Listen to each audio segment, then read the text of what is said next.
DFS Strategies panel. Our esteemed crew will be talking to you in a minute. I'm Jonathan Gruber from Loser Ball. I'm the founding loser. Like to think of it as Monty Python or opposite day for fantasy football. So come and check us out. One of the booths, we're giving away a Johnny Manziel jersey. And thank you. I appreciate that. So that's the vibe that we're going for. Anyway, on to DFS. How's it going, everyone? My name's Mark Hogan. I'm with Fantasy Guru. Very excited to be here. This is my first time at the Fantasy Football Expo, so looking forward to meeting you all and talking some DFS. Hi there. Thanks for coming through. My name is Eric Romoff. I'm the head of DFS for Optimus Fantasy. I also create content for In Between Media. My name is Jameson Hutchinson. I do DFS for IDP Plus. Also do the Rider Dynasty podcast. Just a quick plug over at IDP Plus too. So mostly a cash game player and small stakes. I know we got all sorts of different guys that do different things here. So. Hey there, I'm Bentley with Bettor and Green. Dvorchak from RotoWorld. Morning, Jamie Calandro from Fantasy Pros and Senior DFS Analyst at FantasyTeamAdvice.com and co-host of the Friday Night DFS show with Eric Romoff down there. Hi, I'm Dan Mader. I'm host of the Operation Domination Show, part of the Fantasy Sports Advice Network. And you guys make sure, booth number 1, come check it out. We got a lot of stuff we're giving away. Just wanted to point that out there real quick. We're just doing a lot of content creation for them and stuff in general. No questions, anyone? Brilliant. What do you want to know? What strategy do you think is the best for going forward in the DFS? Go for the higher price, or do you go for matches? Do you get the Dvorchak? Do you get everything? Just say on first. Can you hear me? Yep. So first off, I think it's bankroll. I think that's where you first need to start. And then honestly, before you get into matchups and stuff, I think contest selection is very big too. Everybody, now we're doing like best ball manias and all that stuff. You see the top prize, that's, $1 million. In DFS, we have the Millie Makers, and you're going up against, hundreds of thousands of people. Well, you've got to get so many things right, and your odds get just like hitting the lottery. I don't want to compare it totally, but especially for somebody new, I think lower stakes, so your 50-50s and your heads-to-heads, there's much less variance. You only have to beat half the field. And for the most part, you don't have to get so much stuff right compared to the big contest. It just depends on how you want to play. If you want to, if you're going to go for the big home run, most of the time you're going to strike out and you're going to have to reload your money, and you're going to get burnt out, and you're going to lose more times than you win, and that's no fun, right? So I think that's the first part of it, and I'll pass it off, but I think it gets, before you do lineup building, there's some contest selection and, bankroll management stuff, which we probably should kick that off if anybody else wants to do that. We'll get back to your question, but I think that some stuff we probably need to set before we do that, so.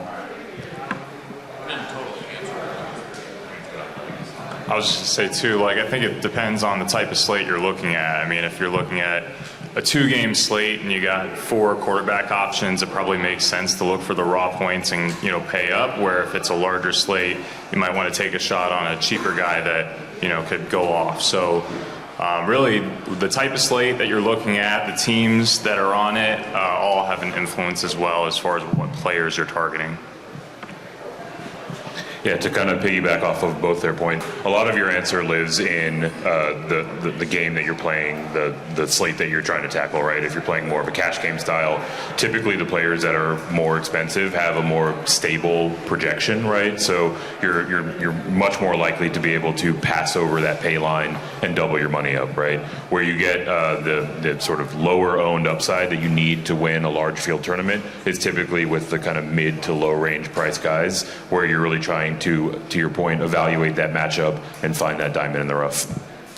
Yeah, I think for an example of this is, I know in recent years DraftKings has done a lot better job pricing the quarterbacks appropriately, where in Mitch Trubisky won like 3 milli makers one year, and he's really bad, but he was really cheap, and they never priced him up, and he ran, and he was pretty efficient in some games, and they just never priced him up. And at this point, I know DraftKings has done a lot better job making sure that you can't just get the freebie cash game punt quarterback every week. But that will change every slate, as in week 1, I know I looked at the DraftKings prices, Jaden Daniels is insanely cheap. Like, he is priced with like just ahead of the back, like literal backup quarterbacks. They're not going to give us that in week 2. Like, they are going to see that he's 22% owned and that he's 80% in all of the cash games. We're like, oh, he needed to be 7,100 or whatever. And so that's a good example of just how slate dependent it is. Week 1, if you're playing cash games, I haven't looked at the builds yet, but like, I'm pretty sure that's who's going to be the cash game quarterback. He's not going to be that way in week 2, and maybe at that point it's probably prudent to pay up for quarterback depending on how they price, but it really just does depend on what game you're playing and what the pricing dynamics and ownership dynamics look like. I'll also add in too, it's important to examine the differences between the sites when you're picking these contests as well. Like, DraftKings is so much more dynamic scoring. Like, they have the 300-yard bonuses for passing, and they have 100-yard bonuses for rushing and receiving, and it's full PPR versus FanDuel, which is half PPR. FanDuel also has some things. I think they've rectified it in the past, but it's a little thing. But like, they cap their defenses at $5,000, whereas DraftKings kind of goes a little bit off of the grid with that. So you can pay up for a defense on FanDuel and still leave yourselves room for a lot of, the higher priced players. Excuse me. So, if you're playing multiple sites, you can really find an edge over people that are kind of just comparing players in a vacuum to each other without taking that into account. The other thing I'll add to that too is I know this is all because we got to set you up for the matchup, so the original question, right? But this is all goes into that before we get to that point. And I'll even put this out like Josh Allen. If we do Josh Allen and Patrick Mahomes, right? They're priced about the same.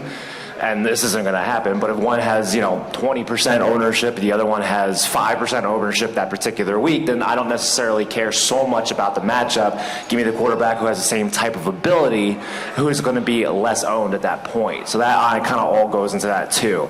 Matchup is almost like the last thing, I wouldn't say the last thing to consider, but one of the last things to consider before, you go ahead and plug that into your lineup. Anybody else?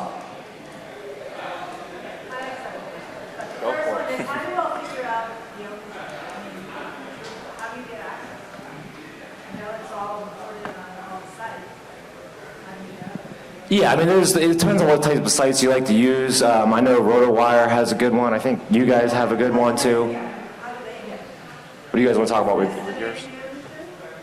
How to get access to your membership. So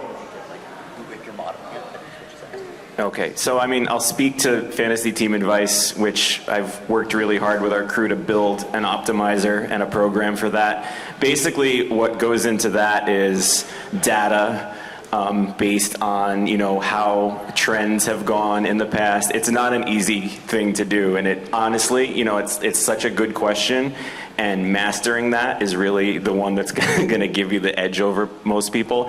I think the best answer to your question is to compare as many specific sites as possible, and as time goes by, find the ones that are accurate and kind of live by them. Most of them, most of the programs do know what they're doing. It takes a lot of data. It took us a year to build ours, and it's been pretty accurate as the time has gone on. And it's like he was talking about, if you find those similarly based quarterbacks, it's like, oh, Josh Allen has such a good matchup this week, everybody's going to be on him and everyone's going to forget about Patrick Mahomes. Like, that's your edge right there.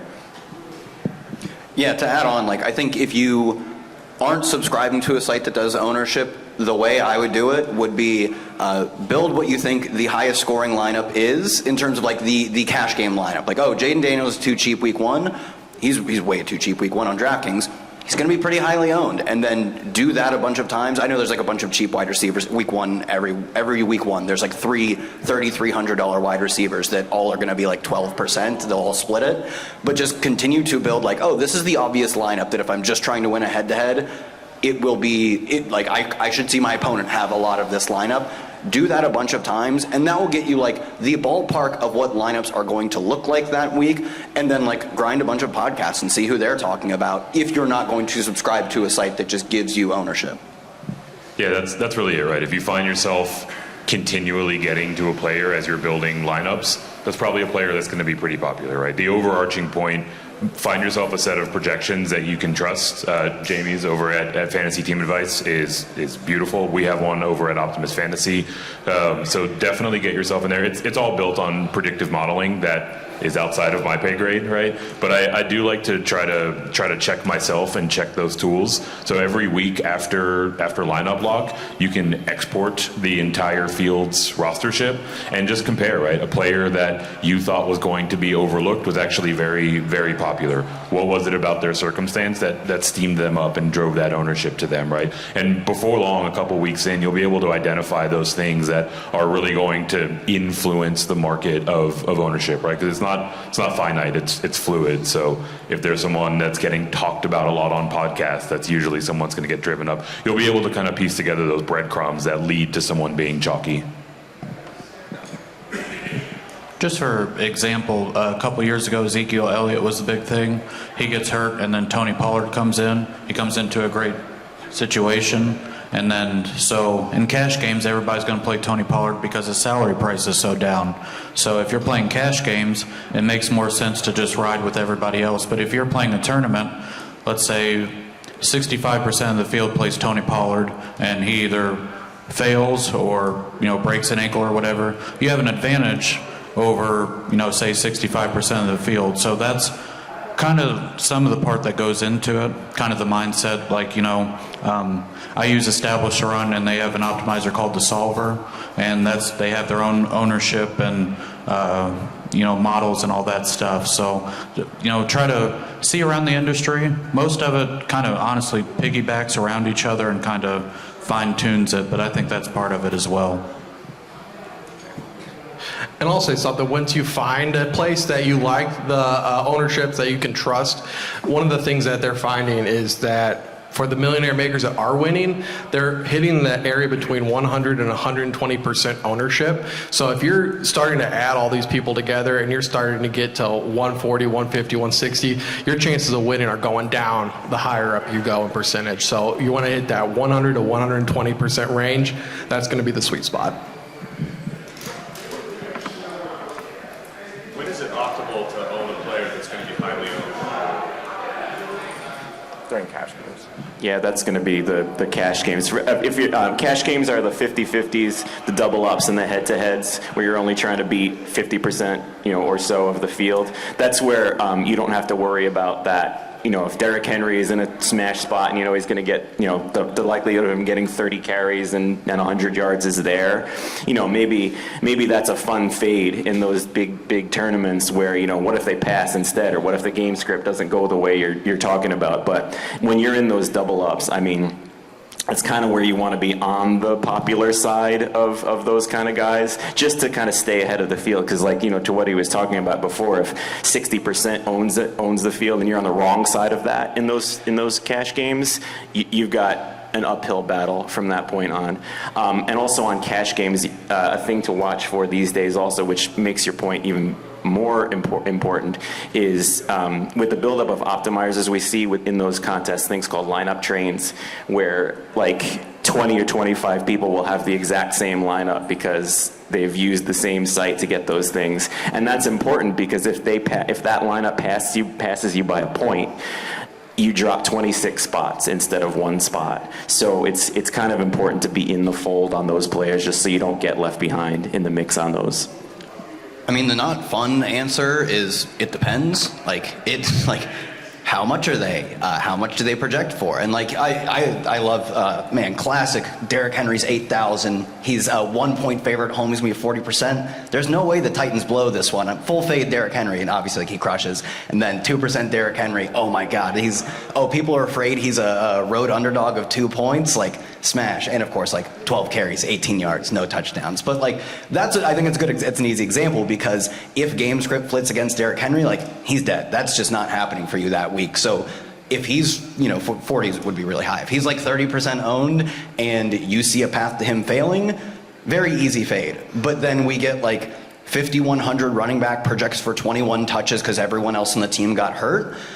That's where the conversation becomes really difficult, to the point where like I don't know if it's possible to answer without like looking at contest sims or something like that. I think maybe the proxy for that is looking at really good players and seeing what they have done in the past, like sort of let the market decide what good players do, or who are the good players really. Like look at top players like Utica. Like what has he done in this situation before? And generally I'll say for like the cheap punt running back who projects for a ton of points, almost universally the top players are just not quite lock buttoning them, but going at or well ahead of the field. But it really, like the unfun answer is it depends so much on context that you would just have to ask yourself, I mean, what you should be doing every single week. But I think a good way to start would be thinking about like, how does this fail? How likely is that to happen? Cheap punt running back, 12 points might not even fail. Like that might still make the winning lineup. Derrick Henry does that at 7,500. That's a big fail, and he will not be in the winning Millie Maker lineup. His last point is actually exactly where I was heading, right? The most holistic answer in terms of where it's optimal is in cash games and double ups, right? But in the tournament context, which is more of my style of play, where it's most optimal or more optimal is specifically when you're talking about the next man up, very cheap type of player. And if you're going to roster him, that's where you have to do things like consider Ben's overall rostership, right? If you're going to eat that chalk, maybe try to build the rest of your roster to only get up to 100, 105% total rostership, right? Or use that savings to really build a number of unique lineups, right? Leave some more money on the table, go for some guys that we project to be very low owned, right? It's really just about kind of balancing out that overall build, and eating that chalk when it's underpriced. It just gives you a little bit more flexibility to get creative with the rest of your roster. I'll add to like I'm a tournament player, and for me, I normally chase after high stakes 500 person to 1,000 person tournaments, and I know that a lot of folks in my field are also other analysts, other experts who typically are going after those free squares, right? So like one example I can think of is I had like a 700 person tournament, knocked it down with Zach Moss in my lineup, and that was the Zach Moss letdown week last year where he had like yeah, right? I mean, he had like 5.6 points, but he was $5,600 on FanDuel, so you know the rest of my lineup was still able to feast and get to the top in a smaller field. So I play a lot of like prime time single slate games. How do you guys kind of, because obviously everyone's stacking two teams, so how do you guys kind of differentiate when it's tournament style single slates? I would say do something different. Leave money on the table. You know, like don't be scared to leave literally like $7,000 on the table if you want to on a DraftKings slate. Get different with who's in your captain spot. So a lot of people are going to chase the quarterbacks, but especially in a large tournament, you know, maybe go after, you know, that up and coming receiver or the backup running back who's splitting carries with the other running back, and maybe anticipate no one ever wants to have someone get hurt, but maybe anticipate the backup getting a little bit more of a workload. So, you know, look for some of those contrarian scenarios and paint a picture that, you know, a lot of other people aren't talking about that still sounds viable to you. And don't be afraid to choose a defense and stuff like that, like just getting weird and different and everything like that, because nobody wants to do that, but it actually winds up benefiting, because what they'll do is they'll get real crazy, be like, well, you know, the two top receivers go down and I play this, you know, fourth string receiver and that's how I'm going to win this thing. Don't do all that. And go ahead and pick out the defenses or something like that. People are not going to want to play, you know, that because it's not sexy. To add to that point, right, the concept of leverage is it's almost emphasized further in the showdown format, right? So as you're going through, if you're using projections, if you're hand building, whatever it might be, and you find yourself getting to a build a lot, or there are players that are projected to be popular, go through and ask, how does that build fail? And then start incorporating part of those counter scenarios into your build, right? So that way, not only are you moving forward if that build does well, but the field is falling further and further behind from you. I'll add in those single slate showdowns, correctly guessing the game script goes a long way in that kind of thing. And I'm talking, not just who's going to win and who's going to lose and how it's going to go, but like down to fine details of what's going to happen. Like if you remember a couple of years ago, I won $10,000 in one of those things once on the Mac Jones game where he only threw 3 times, where I completely faded like every passing option in that, and I had 3 Patriots running backs and the Patriots defense, and nobody else had that. And that's kind of the way, because that's like going beyond a little bit. The Patriots aren't going to throw too. Like the Patriots really aren't going to throw. So another example is like, if you think, okay, the 49ers are going to blow this team out so badly, but I'm going to take Christian McCaffrey because he's going to be a big part of the 30 points they score, but I'm also going to take Elijah Mitchell in the same lineup because he's going to mop it up when Christian McCaffrey is sitting. Like those like extended details, I think in those slates lead to difference a lot. The early week 1, week 2 advice, I love playing the higher prize tournaments, but when we don't have all the data and even Vegas isn't quite spot on yet, how do you get an edge week 1, week 2 when it's, I think, the hardest? I think take advantage of the unknown.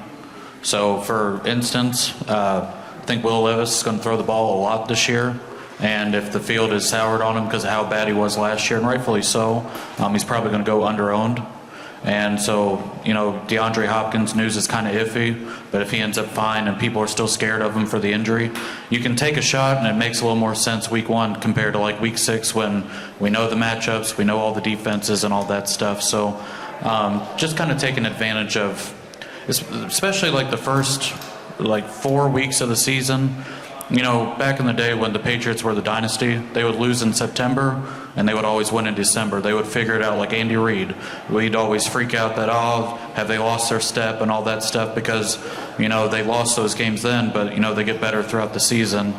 Sam Darnold always starts off hot. He's the hottest quarterback for about 3 weeks, and then he gets figured out, and then we do the same song and dance. So just kind of leaning into the unknown a little bit, especially first couple weeks. And to add to that real quick, because like leading into the unknown, that's part of knowing what the narrative is. Because weeks 1 through 4, it's very heavy narrative because not everybody is caught up data-wise. So kind of doing the opposite of doing unknown of what podcasts and a lot of people are talking about on social media, kind of doing it that way too. It's a good indicator for you, especially early in the season.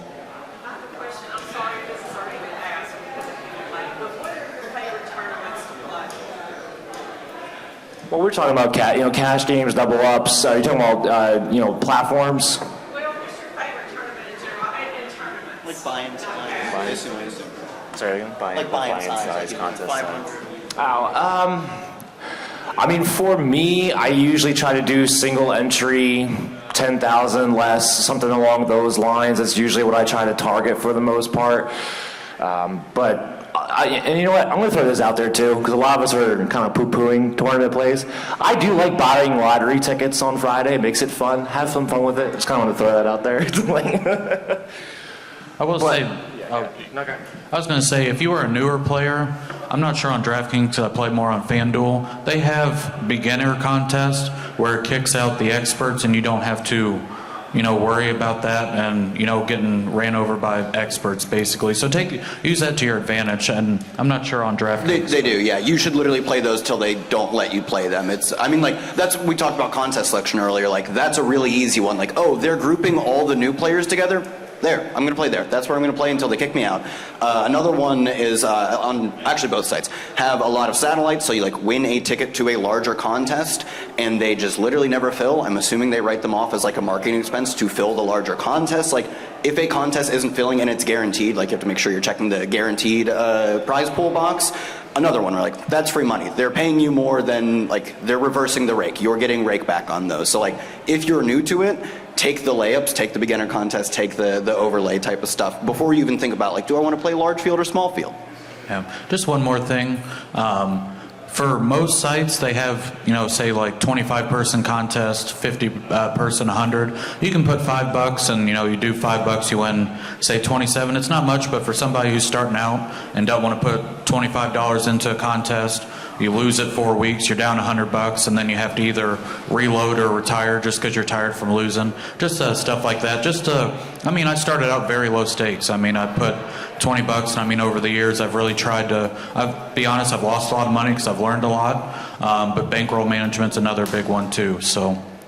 one last question we can send it home. I think you. Yeah, maybe I'm missing, like, what you guys is playing on, like, optimizers, like, what's your best setting, or what's the good tips and tricks you use? It's like, I like to play, like, single entries, I like to play GPPs, but, like, I found myself kind of getting lost in, like, the weeds on, like, a lot of the settings for, like, optimizers and stuff, so I just kind of want to get what you guys have around that. I'll say if you're just playing one lineup, I just wouldn't even worry about using an optimizer. Like you said, you'll get lost in the sauce of the settings. Like, oh, what's the right set? Like, how do I win the settings game? Like, there's not really a settings game to be won. Like, you could definitely like make really bad settings, but there's not like, here's the number of uniques, here's the number of randomness that's going to be a winner. Like, I'd much rather just like look at the ownership and projections and make a good lineup. Sometimes I'll even, I will do this, just make it, I will literally make the lineup I want in the optimizer because like I need to visualize the numbers that are there. But I'd say if you're just making a few lineups, even like 5 or fewer, would I find to be manageable. Wouldn't really worry about like trying to win the settings game in the optimizer because it's not like a game that can be won. But I'm like more like GPP, because like I'm with you, like on the singles, like yeah, like I'll hand it over. Like if I'm playing like 150 or maybe even like 20, like I might like mess with it then. So like I just was curious, like if you guys have like a preference or like just anything. I appreciate that. I like to do more single entry and, you know, but I do mess around with MME a bit. I've had some success with it. And I would say the times that I've had success is normally when, if I plan on doing 150 lineups, maybe I'll do 30 where I actually lock in a stack, or, you know, so I have a lot more control. Because sometimes, like, you know, I have a hard time messing around with the settings and stuff too, and I'll run an optimizer, and if I'm not specific enough and I do 150 lineups, I'm all over the place, and I've got random guys in all kinds of places. So, you know, I'll just lock in an actual stack, run 30 lineups that way, maybe, you know, add in like 50% for a secondary stack, and then do it that way 5 times over for different stacks that I like the most for that slate. I've also, real quick, just in the 150, stuff like that, you know, it's so hard to, you can't keep track of who you've used and who you haven't with individual players, so setting like a, you know, for the players you like the most, like a 60% global max player on that thing, just so, you know, the thing's not spitting out 145 of the same player into 150 of your lineups is a good move too. Yeah, game stacking it. Basically, pick out certain games that you want to attack and then throw that in there. You can go off of that. All right, that's it. Thank you all.